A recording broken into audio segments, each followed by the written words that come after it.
After my dad died, my relationship with God changed.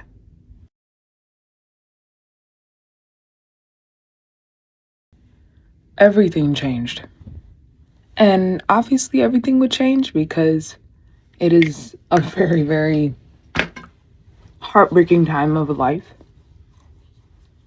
I really thought the world was going to end because you hear people talk about stuff. You hear people, when they experience it, that you're there for them when they experience a loss. So every loss is painful. Losing a parent is very, very... In this time, I always said that grief is different in any way that you look at it. My mother lost her husband. I lost my father. Not comparing grief, but two different types of feelings of what you're losing. One, you're losing protection in a different way that you're losing protection in the other way. But I had to understand that the main protection that was really going to keep me going in life was from God. And that's not to say that it was the immediate reaction, because of course it wasn't the immediate reaction. The immediate reaction was why and no, and your typical stages of grief: denial, acceptance, anger, all of the above. But as time continued to move, I understood that we really are on this earth for a short amount of time. Nothing is promised to anyone. Not another day, not another hour, not another minute. It's not promised. And I was the kid that grew up in church. Family owned the church. It was just kind of destined for me to be there. I also don't really feel like I got my relationship with God until things, heartbreak. It shouldn't have took that long, but it did. It did take me that long to get my life together, should I say? It took me that long.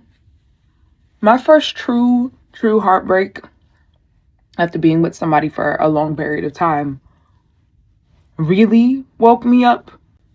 It really made me realize that the things in this life,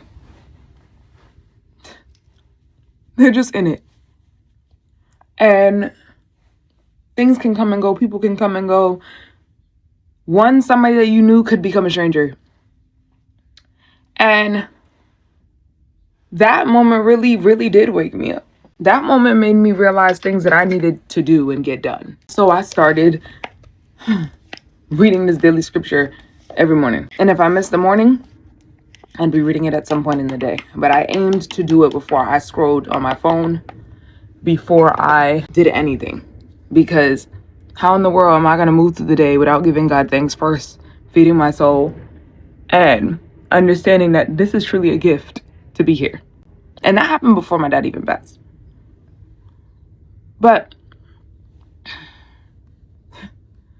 all of that to say, well, also during that time, my cousin, shout out to you, Niles, my cousin-in-law, she gave me this idea of listening to sermons, mini sermonette sermons. I started doing prayers as well, listening to these things to feed my soul during this time of pain. And oh boy, it did help. Because not only was I reading and fueling my spirit, I was also listening when I was on the move, when I was on the go, before I even decided to put on my music, because I'm a music girly. But it was important to feed my soul with certain things. And the things of the Lord. It set my day in order. It continues to set my day in order and makes me feel like I'm closer to God. It's a much needed experience for me. And for anybody, quite frankly.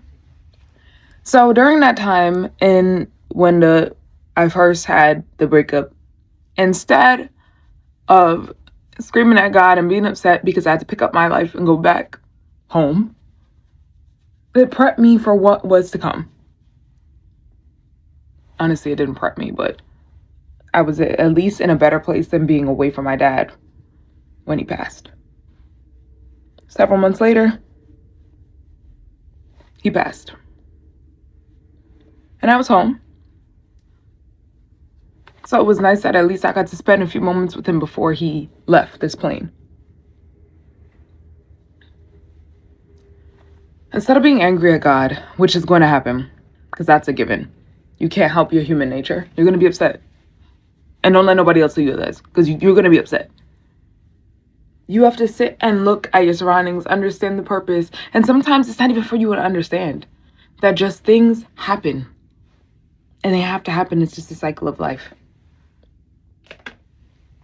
So friend, don't be discouraged when pain and heartbreak happens. Please don't be discouraged. Find it as a way to get closer to the Lord. And I'm still on the journey. I'm still trying to really read the stories in the Bible, understand things, find my own way, possibly make humongous changes to my life. And it's absolutely horrifying.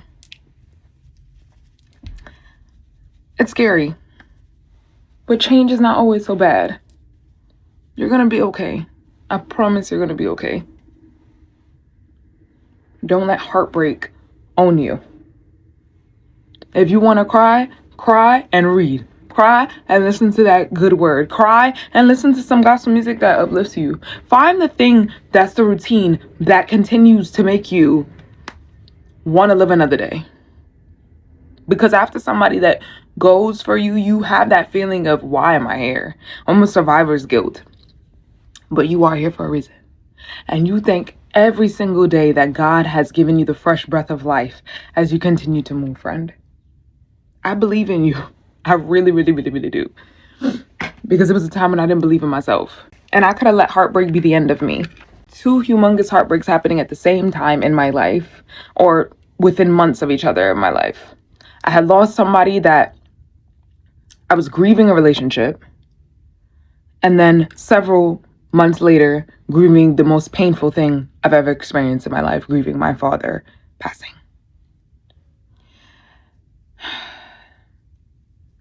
And it's still painful. It is still very much painful. Every single day I have to sit and think about the fact he won't be able to see me do certain things. He won't be able to walk me down the aisle. He won't be able to meet his grandkids. It's sad. And it sucks. But I just have to understand that God has bigger plans.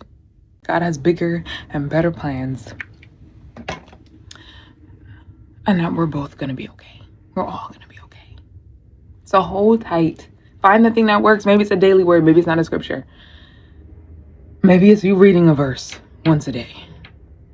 Maybe it's you learning your favorite song, gospel song, and reciting those words. More so, even so, recite a psalm. Learn that. Study that. Psalm 27 is my psalms. I walk with that. The Lord is my light and my salvation. Whom shall I fear? The Lord is the strength of my life. Of whom shall I be afraid? Try, friend. That's all you can do. Okay. This was not supposed to be an episode, but it became one. I absolutely love you, friend. And be kind to yourself. Okay, I'm off to work. Bye. Subscribe, like, comment, and share. Been out. Debí tirar más fotos de cuando te tuve.